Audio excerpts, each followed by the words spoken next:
आज हम लोग यहाँ पे रिवाइज करने वाले हैं सब्जेक्ट इलेक्ट्रोस्टैटिक एंड मैग्नेटोस्टैटिक, जो कि आपका इलेक्ट्रिकल पीपल के लिए स्पेशली है। तो ये पूरा का पूरा जो डिजाइन किया हुआ है क्विक रिवीजन, इस तरीके से डिजाइन किया गया है कि आपको मैक्सिमम मार्क्स आप इसको इसमें सब्जेक्ट में गेन कर सको। इंडक्टेंस जो है that is very very important for you guys. जितना रिवाइज हम लोग यहाँ पे करने वाले हैं, अगर आपको इतनी सारी चीजें पता होगी तो आप इसमें मैक्सिमम मार्क्स गेन कर सकते हो।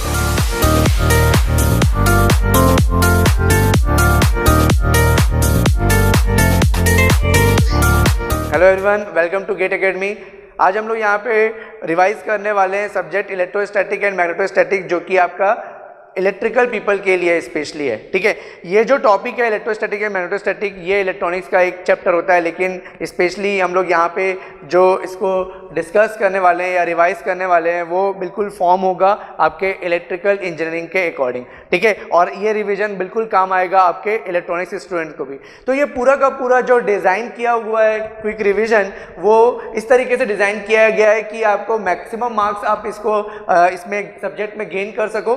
ठीक है, मैक्सिमम मार्क्स आपको यहाँ पे मिल सकता है अगर आप इतनी चीज़ों को जानते हो। तो इलेक्ट्रिकल इंजीनियरिंग के लिए अगर आप इतनी चीज़ें आप जान रहे हो तो आपसे क्वेश्चन जो है वो बनने वाले हैं, क्योंकि इसका जो वेटेज जो होता है वो थोड़ा सा कम होता है कंपैरेटिवली, तो इसको स्टूडेंट जनरली छोड़ के चले जाते हैं। लेकिन ये जो सब्जेक्ट है, जितना रिवाइज हम लोग यहाँ पे करने वाले हैं, अगर आपको इतनी सारी चीज़ें पता होगी तो आप इसमें मैक्सिमम मार्क्स गेन कर सकते हो। ठीक है, तो ये जो पूरा का पूरा जो रिविजन प्रोसेस होगा वो आपका बिल्कुल बहुत ही क्विकली रिवाइज होने वाला है। लास्ट टाइम में आप इतनी चीज़ें याद रख के जाओगे, आपसे डेफिनेटली क्वेश्चन जो है वो बनने वाले हैं। ठीक है, तो हम लोग स्टार्ट करेंगे इसको कोऑर्डिनेट सिस्टम से। तो ये कोऑर्डिनेट सिस्टम से हम लोग स्टार्ट करते हैं। हमारे पास तीन टाइप के कोऑर्डिनेट सिस्टम होते हैं, Cartesian coordinate system, cylindrical and spherical. Cartesian coordinate system में जो पैरामीटर्स होते हैं वो एक्स, वाई और जेड पैरामीटर्स होते हैं। इनके रेंज तीनों के माइनस इनफाइनाइट से इनफाइनाइट होते हैं।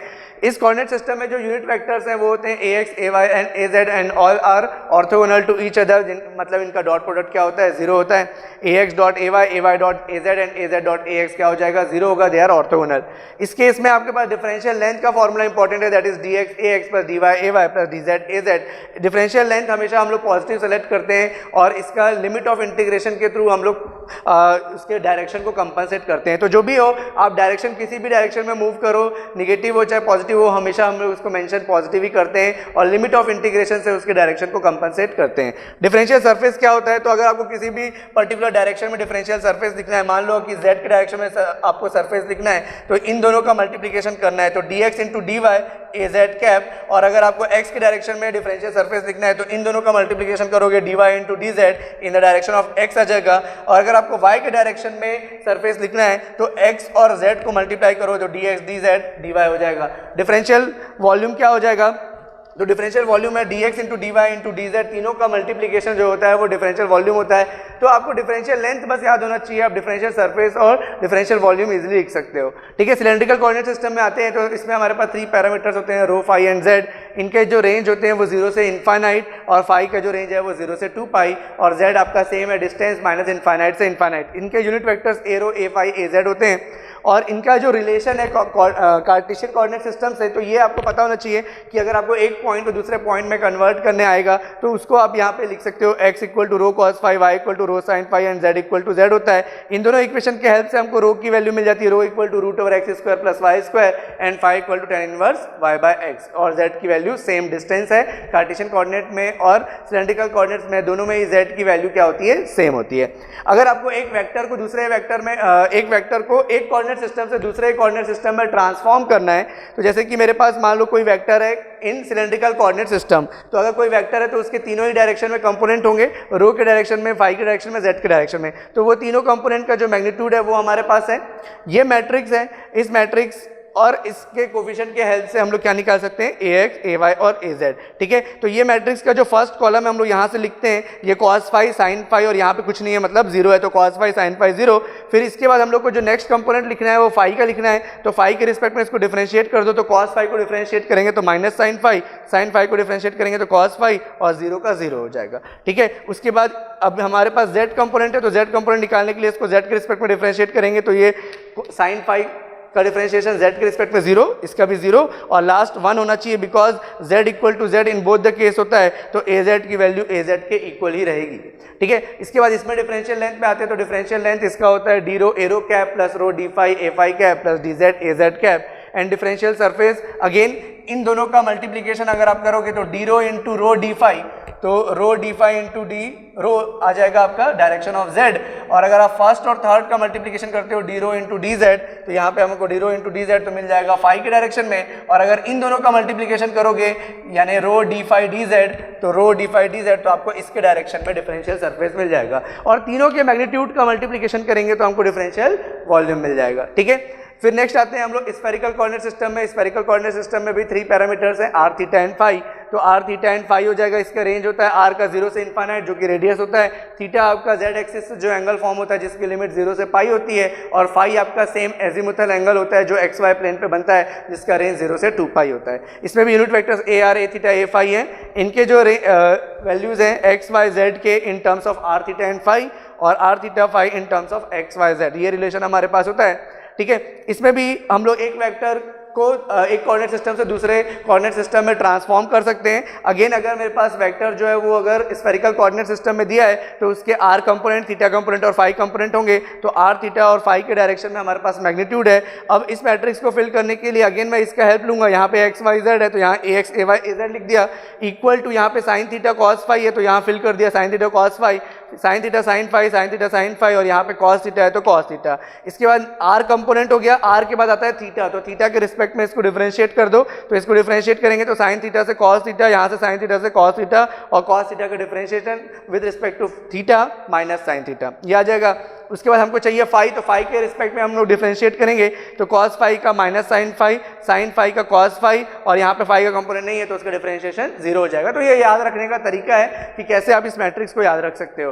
ठीक है, अब नेक्स्ट आते हैं इसमें डिफरेंशियल लेंथ पे। तो डिफरेंशियल लेंथ कितना होता है, तो dl equal to d r a r cap plus r D theta a theta plus r sine theta D phi a phi. Again मुझे अगर इन दोनों का मल्टीप्लीकेशन में करता हूँ तो ए फाई के डायरेक्शन में मिलेगा, मतलब आर डी डी थीटा ए फाई हो जाएगा। इन दोनों का मल्टीप्लिकेशन करेंगे तो are square sine theta D phi, r square sine theta D phi r के डायरेक्शन में मिलेगा, और लास्ट और फर्स्ट को मल्टीप्लाई करेंगे तो मुझे डायरेक्शन ऑफ थीटा मिल जाएगा। ठीक है, अब तीनों के मैग्नीट्यूड का अगर मैं मल्टीप्लिकेशन करता हूं डी आर डी थीटा और आर साइन थीटा, तो are square sine theta D phi and D R आ जाएगा जो कि आपका डिफरेंशियल वॉल्यूम होता है। तो ये आपका डिफरेंशियल वॉल्यूम हो गया। नेक्स्ट आते हैं डेल ऑपरेटर में। तो तीनों ही कोऑर्डिनेट सिस्टम में आपको डेल ऑपरेटर का फॉर्मूला याद होना चाहिए, चाहे वो ग्रेडियंट हो, चाहे डाइवर्जेंस हो, चाहे कर्ल हो। ठीक है, ये तीनों का फॉर्मूला आपको याद होना चाहिए। ठीक है, याद रखेंगे डाइवर्जेंस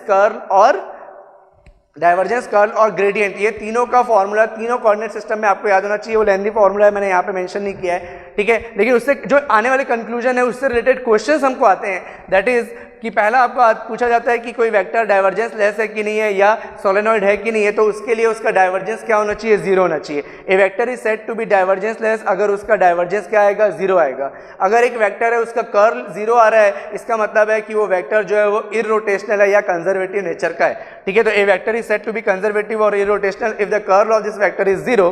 ठीक है, ये एक वेक्टर आइडेंटिटी है कि divergence of curl of any vector is always equal to 0. ठीक है, and curl of gradient of any scalar is always equal to 0, and ये होता है आपका Laplacian of vector del square v that is equal to gradient of divergence of vector minus curl of vector। तो ये तीनों vector identity भी आपको पता होनी चाहिए, इसका यूज होता रहता है। ठीक है, फिर ये नेक्स्ट है हमारे पास integration over the close surface d dot D S equal to integration over the volume divergence of d dot D V, ये होता है आपका डाइवर्जेंस थ्योरम। ठीक है, this is called divergence theorem. ठीक है, इसके बाद आते हैं ये आपका होता है स्टोक्स थ्योरम। ठीक है, that is called Stokes theorem. तो स्टोक्स थ्योरम क्या होता है, integration over the close loop e dot d l is equal to integration over the surface curl of that vector dot D S. ठीक है, तो ये हमारे पास जो रिलेशन देता है वो लाइन इंटीग्रल और सरफेस इंटीग्रल के बीच में देता है। डाइवर्जेंस थ्योरम हमको रिलेशन देता है सरफेस इंटीग्रेशन और वॉल्यूम इंटीग्रेशन के बीच में। तो इस तरीके से आपको जो फर्स्ट चैप्टर है coordinate system and del operator revise करना चाहिए, ये आपके लिए बहुत ही हेल्पफुल होगा। नेक्स्ट है इसका इलेक्ट्रोस्टैटिक। तो इलेक्ट्रोस्टैटिक में हमारे पास फर्स्ट टॉपिक है कूलम्स लॉ। तो अगर हमारे पास 2 पॉइंट चार्जेस है Q1 एंड Q2, तो अगर फोर्स निकालना है, ठीक है, किसी एक पॉइंट चार्ज पे, तो जहाँ पे भी 2 पॉइंट चार्ज एक दूसरे से सेपरेटेड होंगे बाय सम डिस्टेंस, तो वहाँ पे एक कूलम फोर्स एग्जिस्ट करेगा। तो इस चार्ज Q2 पे फोर्स ड्यू टू Q1, तो फोर्स क्या होता है, तो ये आपका लाइन ज्वाइनिंग के अक्रॉस होता है and directly proportional to product of charges होता है, inversely proportional to square of distance होता है। तो इस पॉइंट चार्ज पे इसकी वजह से फोर्स निकालना है, तो यहाँ से लाइन ज्वाइन करेंगे, तो जिस डायरेक्शन में आप लाइन ज्वाइन करोगे उसी डायरेक्शन में फोर्स लगेगा अगर दोनों चार्ज की पोलैरिटी सेम है, ठीक है। तो इस डायरेक्शन में मैंने लाइन ज्वाइन किया तो इस डायरेक्शन में हमको फोर्स मिलेगा, तो ये फोर्स का जो वैल्यू होगा F12 वो होगा 1/4πε0 Q1 Q2 directly proportional to जो प्रोडक्ट ऑफ चार्ज, तो ये हो गया, और divided by square of distance के इनवर्सली प्रोपोर्शनल। तो इन दोनों के बीच का डिस्टेंस कितना है, तो इस वेक्टर का जो भी मैग्नीट्यूड होगा वही इन दोनों के बीच का डिस्टेंस होगा। और डायरेक्शन क्या होगा, तो जिस डायरेक्शन में ये वेक्टर होगा 1 से 2 की तरफ लाइन ज्वाइन कर रहे हैं, तो ये जो डिस्प्लेसमेंट वेक्टर है R12 1 से 2 की तरफ, उसी तरफ आपका क्या होगा, डायरेक्शन होगा इस फोर्स का, तो उसी डायरेक्शन में R12 के डायरेक्शन में यूनिट वेक्टर। तो R12 यूनिट वेक्टर को क्या लिखते हैं, vector divide by its magnitude. तो R12 को मैंने लिख लिया वेक्टर, वेक्टर क्या होगा R12, तो 1 से 2 गए तो 2 माइनस 1 होगा, फाइनल माइनस इनिशियल, तो फाइनल कितना है 2 पे है और इनिशियल क्या है 1 पे, तो R2 minus R1 divided by इसका मैग्नीट्यूड, तो इसका मैग्नीट्यूड करेंगे तो क्या आ जाएगा, R12 का मैग्नीट्यूड आ जाएगा। तो यहाँ पे ऑलरेडी स्क्वायर था, यहाँ पे उसके मैग्नीट्यूड से डिवाइड किए तो क्यूब हो जाएगा, ठीक है। तो यहाँ पे R2 माइनस R1 का होल क्यूब हो जाएगा, और फोर्स है इसकी यूनिट न्यूटन में रहेगी। इलेक्ट्रिक फील्ड इंटेंसिटी क्या होता है, force per unit charge.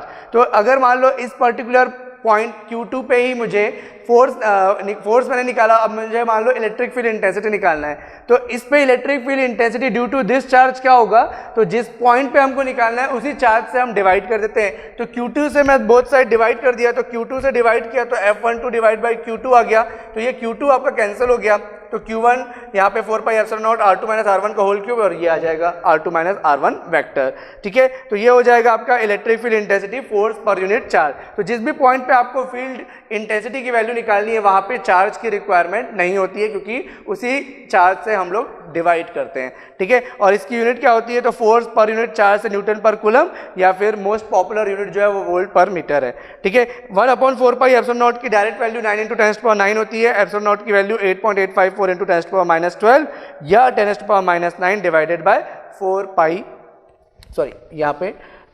Pi 10⁻⁹ divided by 36 pi farad पर मीटर होता है, ठीक है। अब इलेक्ट्रिक फील्ड इंटेंसिटी हम लोग निकालते हैं due to infinite long line charge. अगर एक इनफाइनाइट लॉन्ग लाइन चार्ज है तो उस केस में हमारे पास इलेक्ट्रिक फील्ड इंटेंसिटी का जो फॉर्मूला है वो ρl/2πε0 ρ और एरो होता है, ठीक है। इस एरो को हम लोग और क्या लिख सकते हैं, ये यूनिट वेक्टर है तो इसको vector divided by its magnitude लिखेंगे, तो ये vector rho divided by its square भी हो जाएगा, ठीक है।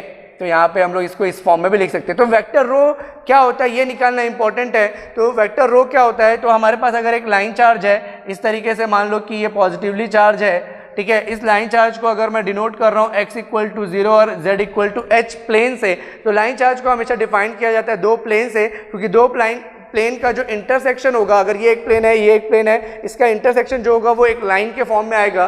तो इस लाइन को हम लोग रिप्रेजेंट करेंगे टू प्लेन से, ठीक है। और मान लो कि इस पॉइंट P पे जो कि आपका x, y और z है, इस पॉइंट पे अगर मुझे इलेक्ट्रिक फील्ड इंटेंसिटी निकालना है because of this infinite long line charge, तो यहाँ पे जो वेक्टर रो होगा जिस भी पॉइंट पे निकालना है वो हमेशा हमारा फाइनल पॉइंट होता है। तो फाइनल माइनस इनिशियल करेंगे, तो इसमें x और z के फॉर्म में दिया है, तो यहाँ से जब मैं परपेंडिकुलर लाइन ड्रॉ करूंगा यहाँ पे, ठीक है, ये रो क्या चीज होता है, तो that is the perpendicular distance from line charge two point of interest. तो इस लाइन चार्ज से इस पॉइंट ऑफ इंटरेस्ट की तरफ परपेंडिकुलर लाइन ड्रॉ कर रहे हैं, तो हम लोग यहाँ से यहाँ की तरफ लाइन ड्रॉ कर रहे हैं, तो फाइनल पॉइंट क्या हो गया, पॉइंट P, और इनिशियल पॉइंट क्या हो गया, तो लाइन चार्ज वाला पॉइंट हो गया। तो इस पॉइंट का कोऑर्डिनेट क्या होगा, तो जो वैल्यू हमको दी है, जैसे x की वैल्यू 0 दी है और z की वैल्यू h दी है, तो ये वैल्यू एज इट इज रहेगी 0 और h, और जो थर्ड पॉइंट होगा वो क्या हो जाएगा, कांस्टेंट हो जाएगा दोनों ही पॉइंट पे, क्योंकि हम लोग परपेंडिकुलर लाइन ड्रॉ कर रहे हैं, तो वो पॉइंट क्या हो जाएगा, कांस्टेंट हो जाएगा।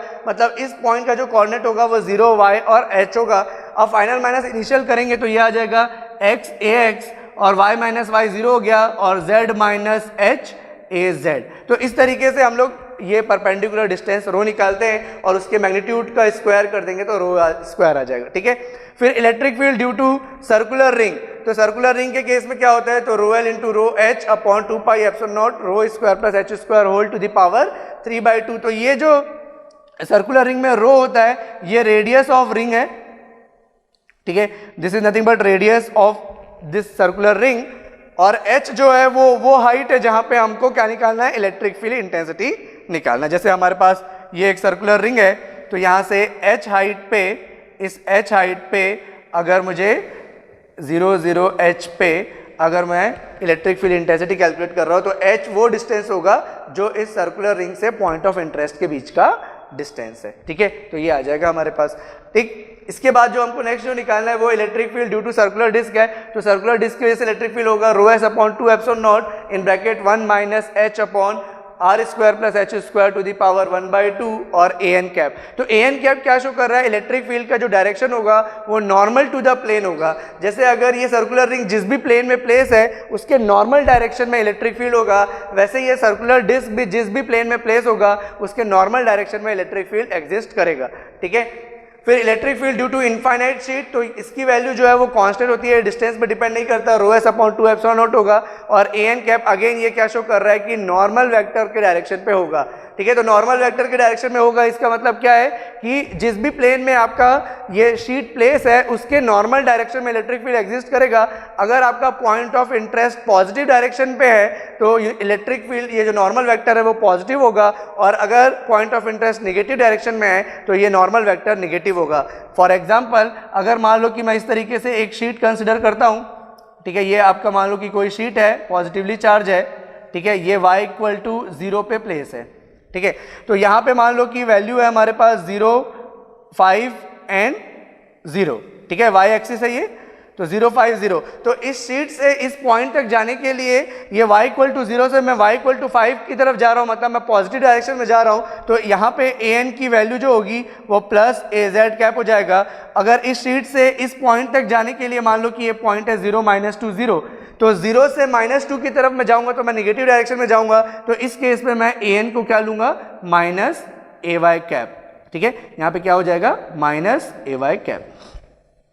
तो यूनिट वेक्टर क्या हो जाएगा, -ay कैप हो जाएगा।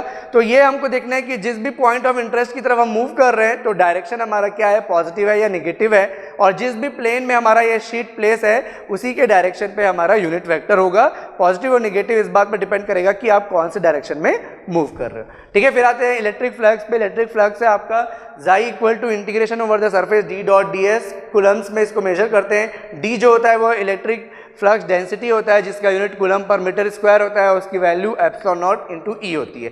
गॉस लॉ क्या होता है, तो total flux passing through close surface is equal to charge enclosed by that close surface. तो flux passing through the close surface क्या होगा, integration over the close surface. यहाँ पे सरफेस ओपन है, यहाँ पे क्लोज सरफेस हम लोग कर दिया d dot D s, charge enclose q enclose के इक्वल होगा।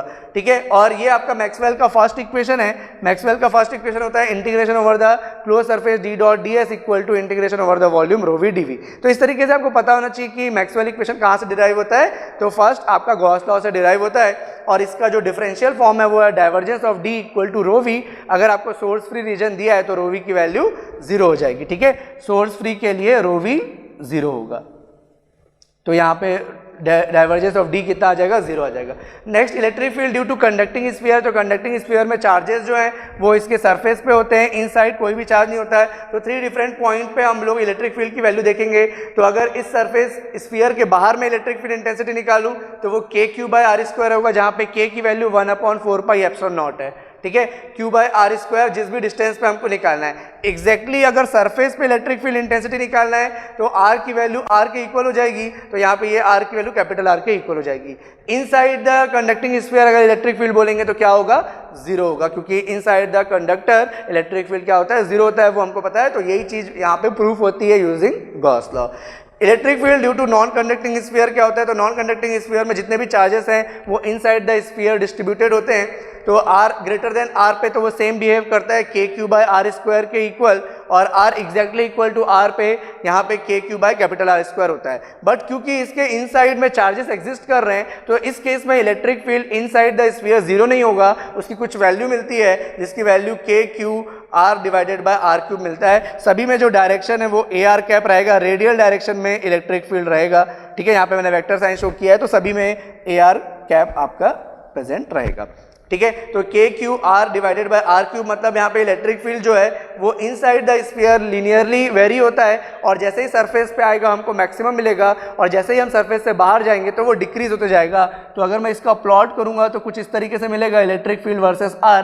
पहले आपका ये इंक्रीज होगा, फिर जैसे ही आप सरफेस पे आओगे कैपिटल आर के इक्वल, तो ये मैक्सिमम मिल जाएगा जिसकी वैल्यू के क्यू बाय आर स्क्वायर होगी, और उसके बाद ये डिक्रीज होता चला जाएगा, ठीक है। फिर हमारे पास आते हैं पोटेंशियल डिफरेंस में। तो potential difference between two points, दो पॉइंट के बीच का पोटेंशियल डिफरेंस क्या होता है, तो ये होता है minus of integration from a to b e dot d l. Electric field dot d l का जो आपका इंटीग्रेशन होता है, डॉट प्रोडक्ट का integration from a to b with minus sign, ये आपका पोटेंशियल डिफरेंस होता है, ठीक है। अब मान लो ये पोटेंशियल मुझे पता है, वहां से मुझे इलेक्ट्रिक फील्ड निकालना है, तो इलेक्ट्रिक फील्ड की वैल्यू भी मैं कैलकुलेट कर सकता हूं with the help of potential, that is minus of gradient of potential. Minus of gradient of potential gives electric field intensity, ठीक है। अब ये मैक्सवेल का जो है वो सेकंड इक्वेशन है कि integration over the close loop e dot d l equal to क्या होता है, जीरो होता है। किसी भी क्लोज लूप में कोई भी वर्क डन हम लोग अगर करते हैं इलेक्ट्रिक फील्ड के प्रेजेंस में, तो वो जो नेट वर्क डन होता है वो क्या होता है, जीरो होता है, to move a point charge, ठीक है। एक पॉइंट चार्ज को किसी भी क्लोज लूप में मूव कराने के लिए नेट वर्क डन क्या होता है, जीरो होता है in presence of electric field. तो ये मैक्सवेल इक्वेशन वही चीज शो करता है, और इसका जो डिफरेंशियल फॉर्म है वो curl of e equal to zero है। तो curl of e equal to zero ये शो करता है कि ये आपका कंजर्वेटिव नेचर का है, इलेक्ट्रिक फील्ड जो है वो कंजर्वेटिव नेचर का होता है इन स्टैटिक फील्ड, ठीक है। और अगर आप टाइम वेरिंग फील्ड की बात करोगे तो ये कर्ल ऑफ ई जो होता है वो minus del b upon del t होता है, जिसको हम लोग फैराडे लॉ भी बोलते हैं, ठीक है। नेक्स्ट आते हैं कैपेसिटेंस में। तो अगर हमारे पास इस तरीके से दो पैरेलल प्लेट है, पैरेलल प्लेट कैपेसिटर की बात कर रहे हैं, तो दो पैरेलल प्लेट है, इसमें equal and opposite number of charges है, plus Q and minus Q. इन दोनों के बीच का डिस्टेंस अगर डी है, और इसके बीच में अगर डाइलेक्ट्रिक फील्ड है जिसका डाइलेक्ट्रिक कांस्टेंट एप्सिलॉन आर है, और प्लेट का एरिया अगर ए हो, तो पैरेलल प्लेट कैपेसिटर के लिए कैपेसिटेंस कितना होता है, C equal to epsilon naught epsilon R A upon D होता है, ठीक है। अब इन पैरेलल प्लेट के बीच में अगर डाइलेक्ट्रिक का जो फीलिंग है वो अगर डिफरेंट तरीके से हम लोग करें तो क्या चेंजेस आता है,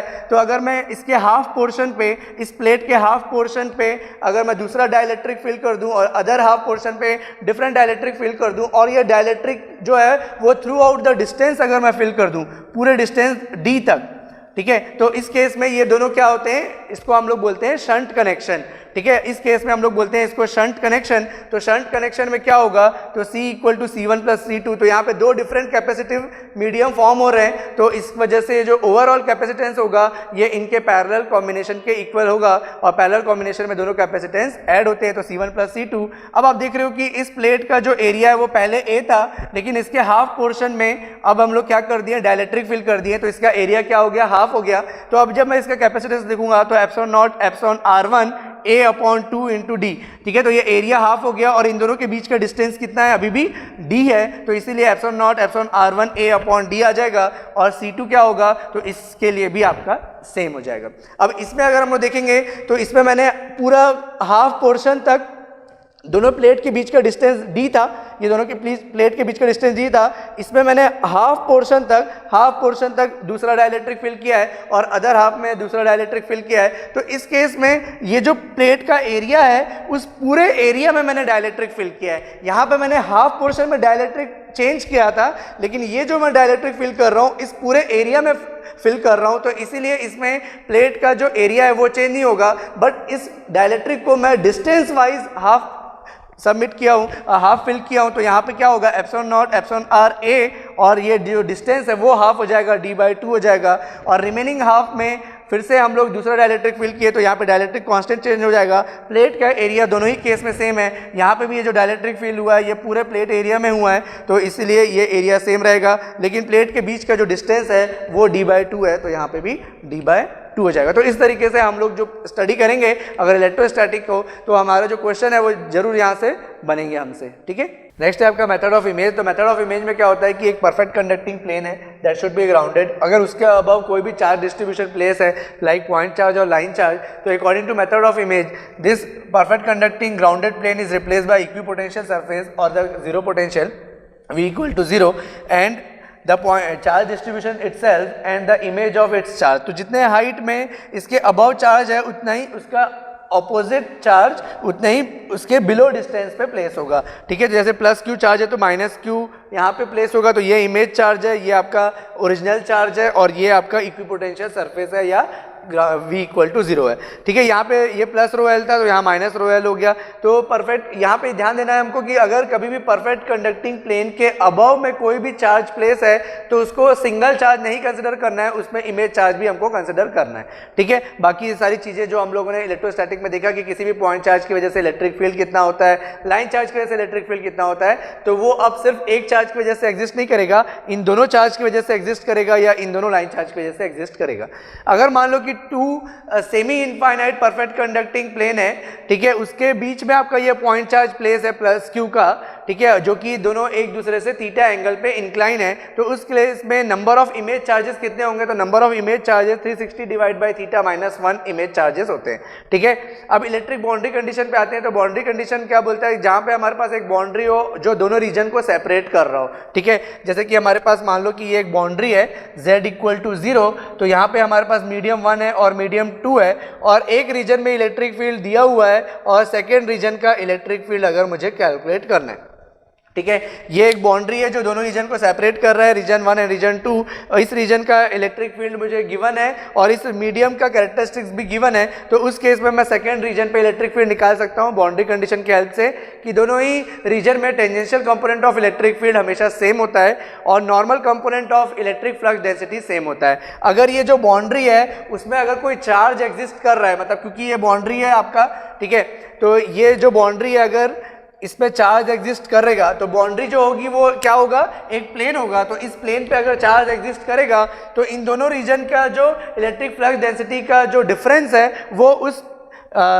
प्लेन में जो जितने एग्जिस्टिंग चार्ज है उसके इक्वल होगा। That means dn1 minus dn2 equal to ρs होगा, जहाँ पे ये dn2 माइनस dn1 क्यों लिखा हो, क्योंकि मैं कंसिडर कर रहा हूँ कि इलेक्ट्रिक फील्ड रीजन 1 से रीजन 2 की तरफ जा रहा है, तो फाइनल माइनस इनिशियल इस पर्टिकुलर बाउंड्री पे जितने चार्ज हैं उसके इक्वल होगा और जो सरफेस चार्ज डेंसिटी होता है उसका यूनिट भी कूलम पर मीटर स्क्वायर होता है, इन दोनों का डिफरेंस भी कूलम पर मीटर स्क्वायर होगा, तो डायमेंशन वाइज भी सेम होना चाहिए, ठीक है। नेक्स्ट हम लोग आते हैं मैग्नेटोस्टैटिक में।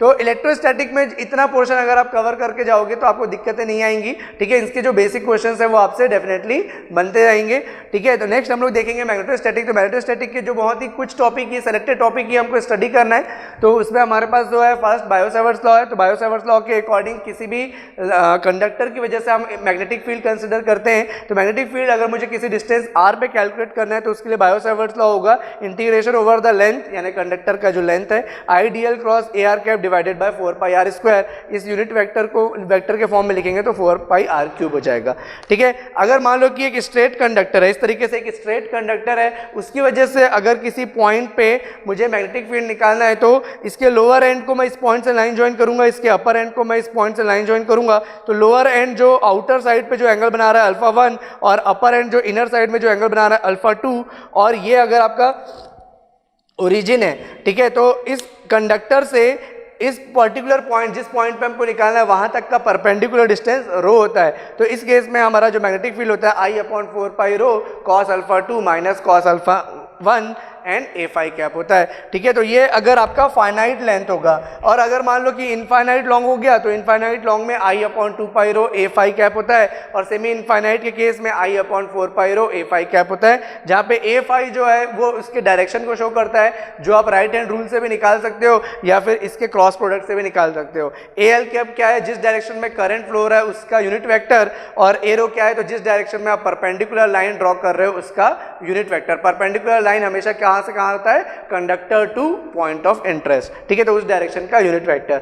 नेक्स्ट आते हैं एम्पियर्स लॉ में। एम्पियर्स लॉ क्या होता है, integration over the close loop H dot dl, ठीक है, magnetic flux around the close loop, ठीक है, magnetic field around the close loop क्या होता है, टोटल करंट एनक्लोज के इक्वल होता है, ठीक है।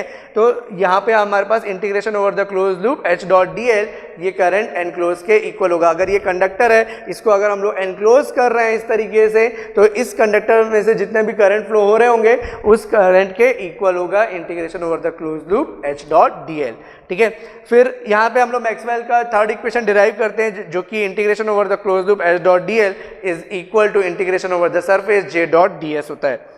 यहाँ पे स्टोक्स थ्योरम अप्लाई करके हम इसका डिफरेंशियल फॉर्म निकाल सकते हैं। Curl of H equal to JC होता है, JC आपका कंडक्शन करंट डेंसिटी है।